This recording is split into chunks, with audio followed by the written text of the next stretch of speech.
మనము సంస్కారం అనేటటువంటిది హిందుత్వం నరనరాల్లో ఉంది. ఆ సంస్కారం హిందుత్వవాదులు మర్చిపోతే తప్పు.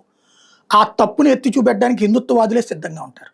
బేసిక్‌గా అదేదో అన్నదానం దగ్గరన ముస్లిం అతనొచ్చి అడిగితే, "నువ్వు జై శ్రీరామ్ అంటేనే అన్నం పెడతానని" చెప్పడం నీచాతి నీచం. నికృష్టమైన పని. ఆకలితో అన్నం అడిగినటువంటి వాడిని మతం చూడకుండా పెట్టు. వెంటనే పాకిస్తానోడట్ట, బంగ్లాదేశోడట్ట అని పనికిమాలిన మాటలు మాట్లాడదు. వాళ్ళలాంటి నీచానికి మనం దిగజారక్కర్లేదు. వాడి స్థాయికి మనం దిగజారక్కర్లేదు.